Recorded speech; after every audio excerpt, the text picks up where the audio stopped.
Dear student, मैं Kusumlata, biology lecturer, government girls inter college Bareilly. Biology की इस ऑनलाइन क्लास में आप सभी का स्वागत करती हूँ। बच्चों, आज का जो हमारा टॉपिक है वो टॉपिक है केमिकल कोऑर्डिनेशन एंड इंटीग्रेशन, रासायनिक समन्वय एवं एकीकरण। लास्ट चैप्टर में हम लोगों ने नर्वस सिस्टम पढ़ा था। नर्वस सिस्टम में हम लोग पढ़ते थे कि एक पॉइंट से बॉडी में एक पॉइंट से दूसरे पॉइंट के बीच में जो नर्वस सिस्टम है वो कोऑर्डिनेशन समन्वय करता है। लेकिन हर बॉडी के पार्ट में या हर ऑर्गन में नर्वस टिश्यू नहीं होते, तो वहाँ की सेलुलर एक्टिविटी को कंट्रोल करने के लिए, कोऑर्डिनेट करने के लिए हमें हार्मोन्स की आवश्यकता होती है। और ये दोनों सिस्टम मिलके, यानी कि जो आज हम पढ़ने जा रहे हैं हार्मोन यानी एंडोक्राइन सिस्टम और नर्वस सिस्टम, दोनों मिलकर, इसीलिए हमने इसका टॉपिक का नाम है एकीकरण, इंटीग्रेशन। दोनों मिलकर सारी बॉडी की सेलुलर एक्टिविटीज को कंट्रोल करता है, कोऑर्डिनेट करता है। अब बात कर लेते हैं कि हम इस चैप्टर के कंटेंट क्या क्या है। कंटेंट जो है इस चैप्टर के, endocrine glands and hormones, human endocrine system, hormone of heart, kidney and alimentary canal, और लास्ट में हम इसमें पढ़ेंगे मैकेनिज्म ऑफ हार्मोन्स। तो बच्चों, हम एक एक करके टॉपिक की बात कर लेते हैं। सबसे पहले हम जो कंसीडर करेंगे वो एंडोक्राइन ग्लैंड और हार्मोन। यहाँ पर बच्चों ये बात जानना जरूरी है कि सिर्फ एंडोक्राइन ग्लैंड्स नहीं होती है मैमल्स में। मैमल्स और हायर कॉर्डियर्स में तीन टाइप के ग्लैंड्स होते हैं, exocrine gland, endocrine gland and mixed gland. Exocrine gland वो ग्लैंड्स होते हैं जिनमें डक्ट्स होती हैं और ये अपना सिक्रीशन जो है सीधे सरफेस पर रिलीज करते हैं। और एंडोक्राइन ग्लैंड वो होती है जो डक्टलेस होती है, ये अपना सिक्रीशन सीधा ब्लड में रिलीज करती है। एक्सोक्राइन का एग्जाम्पल हो गया बच्चों, बहुत फैमिली एग्जाम्पल है स्वेट ग्लैंड। जैसे हमें पसीना आता है तो स्वेट ग्लैंड हमें जो है हमारी स्किन पे स्वेट दिखाई देता है। ऐसे एंडोक्राइन ग्लैंड जो होती है उनका सिक्रीशन हमको दिखाई नहीं देता, वो सीधे ब्लड में रिलीज होता है। तीसरा टाइप की ग्लैंड है मिक्स ग्लैंड। इसमें कुछ एक्सोक्राइन होती है, कुछ एंडोक्राइन ग्लैंड होती है, जैसे पेनक्रियास एंड गोनेड्स। इसके बाद हार्मोन्स। हार्मोन्स क्या होते हैं? हार्मोन्स को हम केमिकल मैसेंजर भी कह सकते हैं, जो स्पेशल टाइप की सेल्स से रिलीज होते हैं और अपने पास की या दूर की सेल्स को अफेक्ट करते हैं। जिनको ये अफेक्ट करते हैं उनको हम टारगेट सेल्स कहते हैं। नेक्स्ट जो है एंडोक्राइन सिस्टम ऑफ मैन। बच्चों, एंडोक्राइन सिस्टम जो मिलके बना हुआ है, एंडोक्राइन ग्लैंड और शरीर के विभिन्न भागों में जहां जहां से हार्मोन्स सिक्रीट होते हैं, वो सारे टिश्यू और सेल्स जो है मिल के एंडोक्राइन सिस्टम बनाते हैं। इसमें हम बहुत सारी ग्लैंड्स पढ़ेंगे, hypothalamus, pituitary gland, pineal gland, thyroid gland, parathyroid, adrenal, Langerhans, testis. इसकी लोकेशन देख लो आप बच्चों। हाइपोथैलेमस जो है ब्रेन के फोर ब्रेन पार्ट में होगा, पीनियल डोर्सल साइड में होगा ब्रेन के, एंड पिट्यूटरी ग्लैंड हाइपोथैलेमस से इन्फंटिबुलम द्वारा अटैच होता है। देन थायराइड जो है वो रिस्पायरेटरी ट्रैक्ट के दोनों तरफ होता है, पैराथायराइड जस्ट इससे नीचे होता है। देन पेनक्रियास, एड्रिनल ग्लैंड जो होता है दोनों किडनी के ऊपर कैप लाइक स्ट्रक्चर है। देन मेल में टेस्टिस और फीमेल में ओव्यूल्स।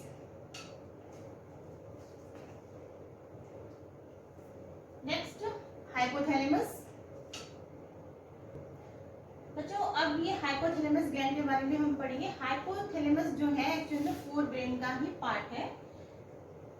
इसके न्यूरोसिक्रेटरी सेल्स से लगभग 10 हार्मोन सिक्रेट होते हैं और ये सारे हार्मोन का जो काम है बच्चों, वो पिट्यूटरी ग्लैंड से निकलने वाले हार्मोन्स को ये रेगुलेट करता है। मेनली इससे दो टाइप के हार्मोन सिक्रेट होते हैं।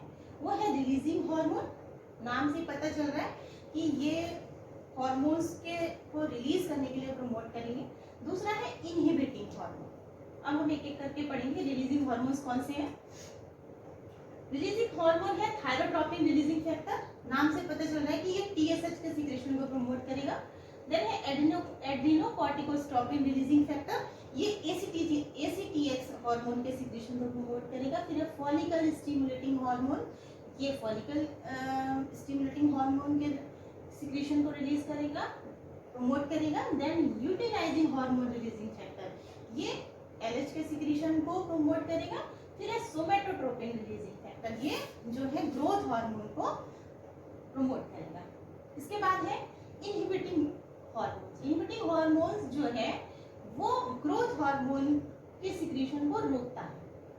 दूसरा है प्रोलैक्टिन रिलीजिंग इनहिबिटिव फैक्टर। ये पिट्यूटरी से निकलने वाले प्रोलैक्टिन के सिक्रीशन को रोकता है।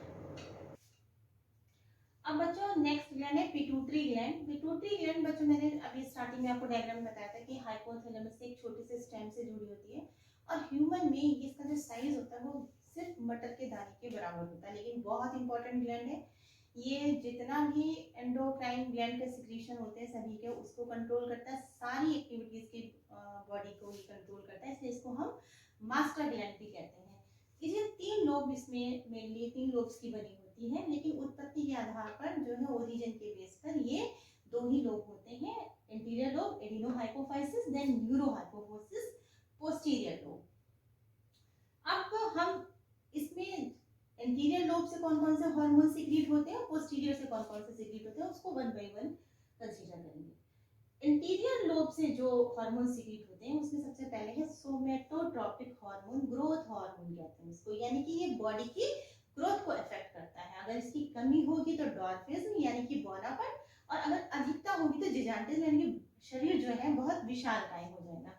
नेक्स्ट हार्मोन है गोनेडोट्रोपिक हार्मोन। ये हार्मोन्स मेनली 2 टाइप के होते हैं, जो टेस्टिस मेल में टेस्टिस और फीमेल में ओवरीज को स्टिमुलेट करते हैं। पहला है ये एफएसएच फॉलिकल स्टिमुलेटिंग हार्मोन। ये हार्मोन जो है फॉलिकल की ग्रोथ और एग के मैचुरेशन को प्रमोट करता है, और ये मेल में सेमिनिफेरस ट्यूब्यूल्स और स्पर्म्स के फॉर्मेशन को प्रमोट करता है। तीसरा है ल्यूटिनाइजिंग हार्मोन। ये फीमेल में ओव्यूलेशन के प्रोसेस को सबसे ज्यादा प्रमोट करता है, और मेल में जो लीडिंग सेल्स होती हैं जो कि एंड्रोजन हार्मोन सीक्रेट करता है, मेन ये उसको प्रमोट करता है। इसके बाद तीसरा हार्मोन है एड्रिनोकॉर्टिकोट्रोपिक हार्मोन एसीटीएच। ये पिट्यूटरी से निकलने वाले एसीटीएच हार्मोन को बच्चों एसीटीएच जो हार्मोन है वो एड्रिनल ग्लैंड के कॉर्टिकल भाग से हार्मोन का जो सिक्रीशन होता है उसको अफेक्ट करता है। इसकी कमी से क्या होगा, एड्रिनल ग्लैंड नष्ट हो सकती है, और इसकी अधिकता से ये ग्लैंड बहुत एनलार्ज हो सकती है। नेक्स्ट है थायरोट्रोपिक हार्मोन। थायरोट्रोपिक नाम से पता चल रहा है कि ये थायराइड स्टिमुलेशन हार्मोन है, और ये थायराइड की मैकेनिज्म को कंट्रोल करता है। नेक्स्ट है लैक्टोजेनिक हार्मोन। ये फीमेल में प्रेगनेंसी के दौरान जो है लैक्टेशन को प्रमोट करता है, उसके प्रोडक्शन और उसके सिक्रीशन को प्रमोट करता है। नेक्स्ट हार्मोन है, ये तो हमारे इंटीरियर लोब के हार्मोन में थे। अब जो पिट्यूटरी का मिडिल लोब है यानी इंटरमीडिएट लोब है, उसमें से भी एक हार्मोन सीक्रेट होता है बच्चों, उसको हम मेलानोसाइट स्टिमुलेटिंग हार्मोन या इंटरमीडिएट हार्मोन भी कहते हैं। इसका जो काम है वो ये है कि आपने देखा वो शरीर पे कभी कभी चकत्ते पड़ जाते हैं या तिल निकल आते हैं, ये सारा जो काम है वो इस एमएसएच हार्मोन का है, मेलानोसाइट स्टिमुलेटिंग हार्मोन का। देन अब हम न्यूरोहाइपोफाइसिस के हार्मोन पढ़ेंगे। इसमें मेनली 2 हार्मोन, वासोप्रेसिन और ऑक्सीटोसिन। वासोप्रेसिन का काम जो है, इसको हम एंटी डायबिटिक हार्मोन भी कहते हैं। ये किडनी की सेल्स में वाटर के एब्जॉर्प्शन को बढ़ाता है। इससे क्या होगा कि यूरिन में पानी की मात्रा कम होगी। अगर ये हार्मोन कम होगा तो यूरिन में पानी की मात्रा नेचुरली ज्यादा होगी। इस स्टेज को कहते हैं डायबिटीज इंसिपिडस। नेक्स्ट हार्मोन है ऑक्सीटोसिन। ऑक्सीटोसिन का जो काम है वो ये है कि प्रेगनेंसी का जब लास्ट फेज आता है, डिलीवरी का टाइम होता है, उस समय ये यूट्रस के वॉल को कॉन्ट्रैक्ट करता है, जिससे कि डिलीवरी में हेल्प मिलती है। और आफ्टर डिलीवरी का जो काम है वो है लैक्टेशन को प्रमोट करना। देन है pineal gland. Pineal gland 4 brain के डोर्सल पार्ट में स्थित होता है, और ये मेलेटोनिन हार्मोन सीक्रेट करता है। पीनियल ग्लैंड से जो सीक्रेट जो हार्मोन होता है मेलेटोनिन बच्चों, ये हमारे बॉडी के सेक्सुअल बायोलॉजिकल क्लॉक को कंट्रोल करता है। यहाँ ध्यान रखने वाली बात ये है कि ये कम लाइट में मेलेटोनिन का सीक्रेशन ज्यादा होता है और ज्यादा लाइट में कम होता है सीक्रेशन। इसका मतलब ये कि ये सर्केडियन रिदम को भी कंट्रोल करता है। सेक्सुअल बायोलॉजिकल क्लॉक ये बच्चों इस तरह से है, जो भी फीमेल में मेंस्ट्रुएशन साइकिल होता है उसको ये कंट्रोल करता है। देन हमारा नेक्स्ट ग्लैंड है थायराइड ग्लैंड। हम सभी इस ग्लैंड से बहुत फैमिलियर हैं, अक्सर सुना होगा कि किसी को थायराइड हो गया या हमी को थायराइड हो गया। तो क्या है एक्चुअल स्टेज थायराइड? बच्चों इसकी लोकेशन पहले जान लीजिए कि रिस्पायरेटरी ट्यूब के दोनों तरफ होती है, बाइलोब स्ट्रक्चर है और एच शेप्ड होता है। छोटे छोटे से इसमें फॉलिकल्स होते हैं और मेनली इसमें 3 हार्मोन का सिक्रीशन होता है, थायरॉक्सिन और टेट्रा आयोडोथायरॉक्सिन यानी T4, दूसरा है ट्राई आयोडोथायरॉक्सिन यानी T3, तीसरा है थायरोकैल्सिटोनिन। इसके बाद हम लोग इसकी इरेगुलरिटीज पे फोकस करेंगे कि अगर कम क्रियाशील है ये ग्लैंड तो क्या क्या होगा, ज्यादा ही क्रियाशील है तो क्या होगा। थायराइड की लेस एक्टिविटी या आयोडीन की कमी से जो थायरॉक्सिन की कमी हो जाती है उसमें कई रोग हो जाते हैं। अगर छोटे बच्चों में अगर थायराइड की कमी होती है तो वो बच्चे बौने दिखाई देते हैं, मेंटली रिटार्टेड होते हैं। इस रोग को कहते हैं क्रिटिनिज्म। एडल्ट में अगर थायरॉक्सिन की कमी होती है तो मेटाबॉलिज्म रेट स्लो हो जाता है, बॉडी बल्की हो जाती है, वेट बढ़ जाता है, जो कैलोरी कंजम्पशन है वो कम हो जाता है, सुस्ती और थकान महसूस होती है। इस रोग को कहते हैं मिक्सोडिमा। देन सिंपल गोइटर, सभी जानते हैं कि आयोडीन की कमी से थायराइड ग्लैंड जो है वो फूल जाती है, इसको हम घेंगा रोग कहते हैं। देखा होगा आपने कि गले पर एक बेट लाइक स्ट्रक्चर बन जाता है, इसको सिंपल गोइटर कहते हैं। Then hyperactivity of thyroid glands, यानी कि थायराइड हार्मोन का अगर ज्यादा सिक्रीशन होगा तो क्या होगा, जब हाइपोथायराइडिज्म था तो मेटाबॉलिज्म स्लो था, हाइपर एक्टिविटी है तो मेटाबॉलिक एक्टिविटीज जो होती है वो बहुत बढ़ जाएंगी, यानी कि BMR basal metabolic rate, blood pressure और हार्ट बीट और ऑक्सीजन का कंजम्पशन भी बहुत ज्यादा बढ़ेगा, जिसके कारण की घबराहट और स्वभाव भी चिड़चिड़ा सा हो जाता है और आई बॉल्स के नीचे म्यूकस इकट्ठा होने लगता है। इसके हाइपर सिक्रीशन से 2 तरह के रोग हम लोग कंसीडर कर सकते हैं। एक्सोप्लाज्मिक गोइटर, इसमें मेनली क्या होता है, पुतलियां फैली हुई दिखाई देती हैं। वो किस कारण से होता है, मैंने अभी बताया कि अगर ये हाइपर एक्टिविटी है थायराइड ग्लैंड की तो आई बॉल्स के नीचे जो म्यूकस है वो एक्यूमुलेट होने लगता है, इकट्ठा होने लगता है और हमारी आई बॉल्स बाहर की तरफ फैली हुई प्रतीत होती है। और ग्रेव्स डिजीज में सिंपली ग्लैंड जो होती है बहुत एनलार्ज कर जाती है। नेक्स्ट है पैराथायरॉइड ग्लैंड। पैराथायरॉइड ग्लैंड जो है थायराइड ग्लैंड के पीछे की तरफ होती है और मेन जो इसका फंक्शन है वो ये है कि बॉडी में कैल्शियम के लेवल को रेगुलेट करना। इसकी कमी से जो इरेगुलरिटी डेवलप होती है वो हम अब कंसीडर करते हैं। सबसे पहले इसमें हाइपोपैराथायरॉइडिज्म, इसमें क्या होता है कि पैराथायरॉइड का हार्मोन का जो सिक्रीशन कम होता है तो नेचुरली ब्लड में कैल्शियम का लेवल कम हो जाता है। सेकंड है टेटेनी। टेटेनी में क्या होता है, नर्व सेल्स और मसल सेल्स में बहुत एक्साइटमेंट फील होता है, ऐंठन होती है शरीर में।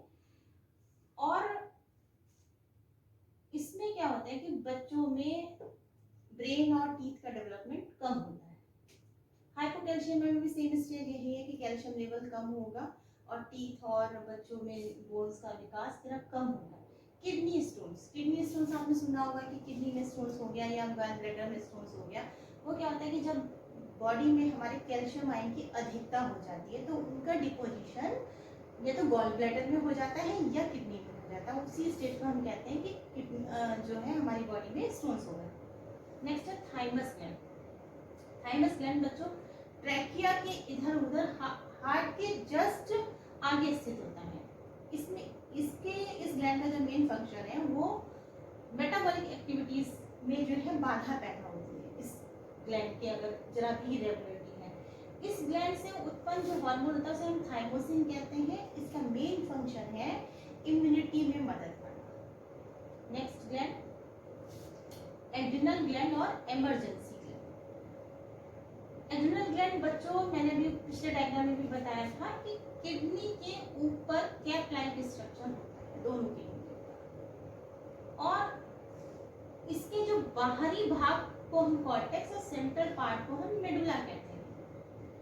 इनको हम इमरजेंसी ग्लैंड भी कहते हैं क्योंकि जब हम शॉक में होते हैं या कोई अचानक से कोई दुर्घटना हो जाती है तो उस स्टेज में ये हार्मोन जो है तेजी से सिक्रीट करने लगते हैं। ये 2 टाइप के हार्मोन होते हैं, एड्रेनालिन, इसको हम इपिनेफ्रिन भी कहते हैं, दूसरा है नॉन एड्रेनालिन, इसे हम नॉन इपिनेफ्रिन भी कहते हैं। एड्रेनलिन और नॉन एड्रेनलिन किसी भी, जब बहुत ज़्यादा प्रेशर होता है, मैंने भी बताया, तभी ज़्यादा सीक्रेट होते हैं। उस स्टेज में क्या होता है कि आंखों की पतली बहुत फैल जाती है, रोंगटे खड़े हो जाते हैं, पसीना आ जाता है, हार्ट बीट आदि बढ़ जाती है। डिजीज कौन कौन सी होती है? तो पहले हम इसके हाइपोसिक्रेशन की बात कर लेते हैं, यानी कि अगर इसका सिक्रेशन कम होगा तब क्या होगा। हाइपोसिक्रेशन की स्टेज में एडिसन डिजीज होती है। इसमें क्या होता है, मेनली बॉडी से पानी जो होता है वो बाहर निकल जाता है, यानी कि बॉडी हमारी डिहाइड्रेट हो जाती है। दूसरा है हाइपोग्लाइसीमिया। इस स्टेज में जो ग्लूकोज की मात्रा है वो बहुत कम हो जाती है, कार्डियक मसल्स और ब्रेन जो होता है वो ऑलमोस्ट इनएक्टिव हो जाता है और पेशेंट जो है कोमा तक की स्टेज में पहुंच जाता है। इसके बाद एड्रेनलिन के हाइपर सिक्रेशन से क्या क्या होते हैं, तो जाहिर सी बात है हाइपर सिक्रेशन होगा तो ग्लूकोज की जो लेवल है वो ब्लड में बढ़ जाएगा और डायबिटीज हो सकती है। दूसरा है इडिमा। इडिमा रोग क्या होता है कि जो हमारी बॉडी का एक्स्ट्रा सेलुलर फ्लूइड है ECF, उसमें सोडियम और वाटर बढ़ जाने से यह फूल जाता है और पोटेशियम की कमी होने के कारण जो है सीधा नर्वस सिस्टम पर इफेक्ट करता है, यानी कि पैरालिसिस तक भी हो सकता है। पेनक्रियास। पेनक्रियास जो है डाइजेस्टिव ग्लैंड है और ये पेनक्रियाटिक जूस सीक्रेट करती है। पेनक्रियास में जो लोब्स होते हैं उनके बीच में बच्चों गुच्छे पाए जाते हैं, इनको हम आइसलेट ऑफ लैंगरहैंस कहते हैं। बच्चों बहुत इंपॉर्टेंट है ये, यहाँ से क्वेश्चन भी पूछा जाता है कि आइसलेट ऑफ लैंगरहैंस ये जो सेल्स है ये कहाँ पाई जाती है, और या फिर क्वेश्चन पूछा जाता है कि इसमें कौन कौन सी सेल्स पाई जाती हैं, या तीसरा क्वेश्चन ये बनता है कि इन सेल्स में से कौन कौन से हार्मोन रिलीज करते हैं। तो बच्चों आइसलेट ऑफ लैंगरहैंस में 2 टाइप की सेल्स मिलती है, beta cells and alpha cells. Beta cells का काम है इंसुलिन का फॉर्मेशन और अल्फा सेल का काम है ग्लूकेगॉन फॉर्मेशन। अब हम इंसुलिन की बात कर लेते हैं कि इंसुलिन की इरेगुलरिटी से क्या क्या होगा। अगर इंसुलिन का कम सिक्रीशन होगा तो इंसुलिन का काम है बॉडी में ग्लूकोज का लेवल को कंट्रोल करना। अगर इसका कम सिक्रीशन होगा तो हाइपरग्लाइसीमिया की स्टेज, यानी कि ब्लड में ग्लूकोज का लेवल बढ़ जाएगा, हमको डायबिटीज हो सकता है। और ग्लाइकोसूरिया, यूरिन से ग्लूकोज रिलीज होने लगता है, तो उस स्टेज में बहुत कमजोरी आती है। नेक्स्ट है इसके ज्यादा सिक्रीशन से क्या होगा। तो इसके ज्यादा सिक्रीशन से क्या होगा कि शरीर की जो सेल्स होती है वो ब्लड से अधिक ग्लूकोज लेने लगती है, और जिसके कारण जो नर्व सेल्स और हमारी रेटिना की सेल्स होती हैं उनको ऊर्जा कम मिलती है। उस स्टेज में क्या हुआ कि हमारी सीधे सीधे रिप्रोडक्टिव कैपेसिटी पे और हमारी विजुअलिटी पे, हमारे दृष्टि ज्ञान पे, हमारी विजिबिलिटी पे बहुत ही एडवर्स इफेक्ट पड़ता है। नेक्स्ट है टेस्टिस। हम सभी जानते हैं कि मैमल्स में जो टेस्टिस होते हैं वो एब्डोमेन के बाहर स्क्रोटल सैक में होते हैं। तो इन टेस्टिस की जो सेमिनिफेरस ट्यूब्यूल्स की जो इंटरस्टिशियल सेल्स या लीडिंग सेल्स होती है वो एंड्रोजन हार्मोन का सिक्रीशन करती है। इन एंड्रोजन हार्मोन का क्या काम है, epididymis, vas deferens, seminal vesicles और जितने भी सेकेंडरी सेक्सुअल कैरेक्टर हैं मेल चाइल्ड में वो सब जो है इस एंड्रोजन हार्मोन के कारण ही डेवलप होते हैं। इसके बाद है ओवरीज। ओवरीज भी हम लोगों को पता है कि बच्चों फीमेल में एक पेयर्ड स्ट्रक्चर होता है और ओवरी से मेनली 2 हार्मोन सीक्रेट होते हैं, एक है एस्ट्रोजन, दूसरा है प्रोजेस्टेरॉन। पहले हम एस्ट्रोजन की बात करते हैं। एस्ट्रोजन का काम जो है हम फीमेल में सेकेंडरी सेक्सुअल कैरेक्टर को डेवलप करना होता है, यानी कि मेमोरी ग्लैंड का इलार्जमेंट और जो है यूट्रस, वजाइना, इन सब के डेवलपमेंट का जो काम करता है वो एस्ट्रोजन करता है। नेक्स्ट जो इसका हार्मोन है वो है प्रोजेस्टेरॉन। प्रोजेस्टेरॉन ये कहाँ से सीक्रेट होता है, पहले तो ये जान लो आप। जब ओव्यूलेशन का प्रोसेस कंप्लीट हो जाता है तो ग्रेफियन फॉलिकल्स का थीका इंटरनल जो है वो कन्वर्ट एक लोब में कन्वर्ट हो जाता है, जिसको हम कहते हैं कॉर्पस लूटियम। यही कॉर्पस लूटियम जो है प्रोजेस्टेरॉन हार्मोन को सीक्रेट करता है। इस प्रोजेस्टेरॉन हार्मोन का क्या काम है, ये यूट्रस में ब्लड के सर्कुलेशन को बढ़ाता है, मेमोरी ग्लैंड को डेवलप करता है।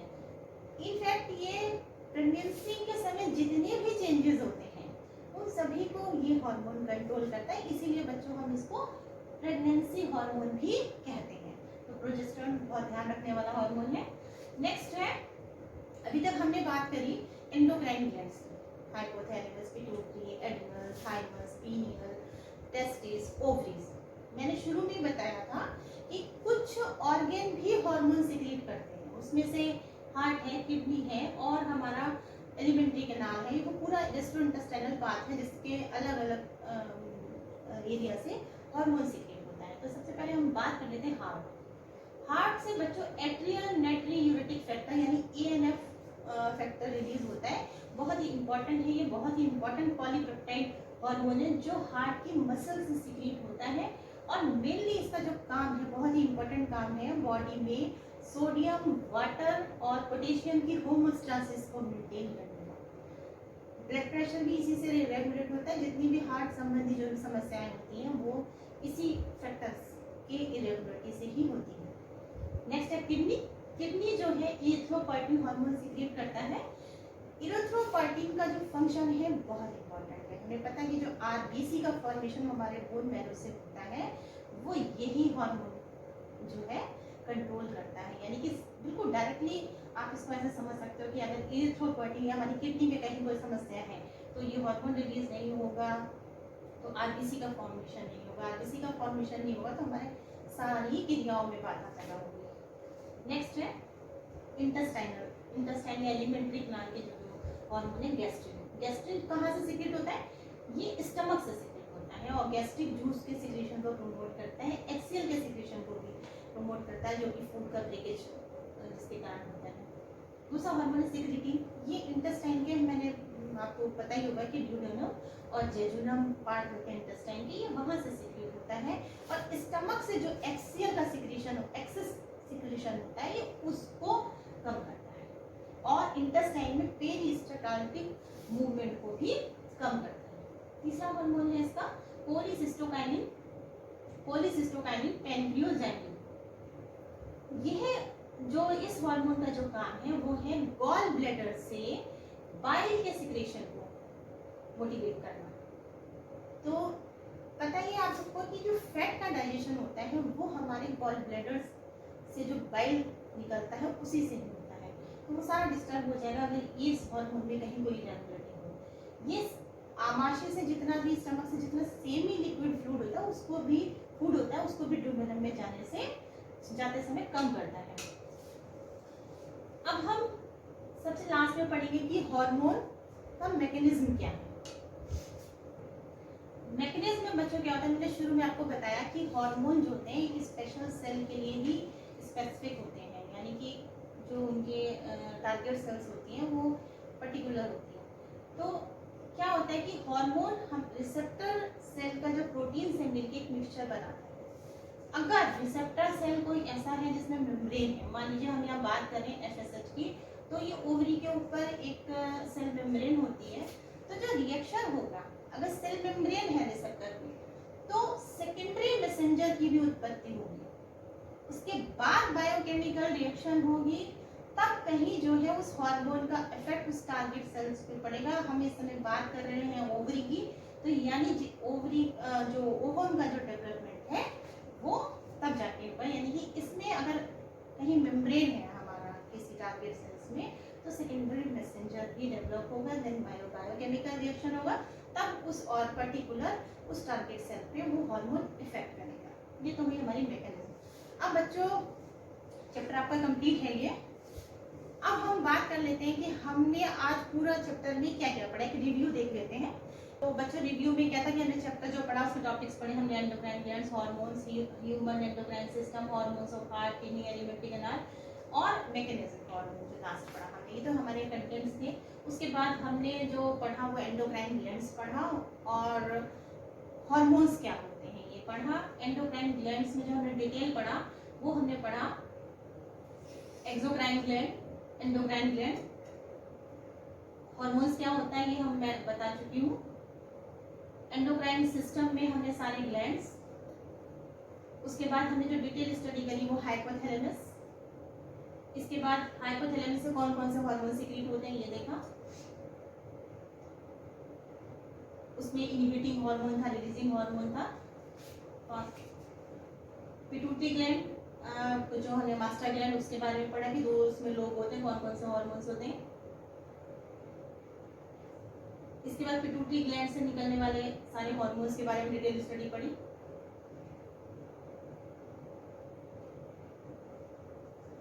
इसके बाद हमने पिट्यूटरी ग्लैंड के बाद जो है नेक्स्ट ग्लैंड हमने जो पढ़ी है वो उसके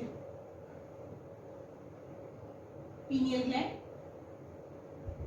पीनियल ग्लैंड के बाद थायराइड ग्लैंड, थायराइड ग्लैंड की इरेगुलरिटीज के बारे में पढ़ा हमने।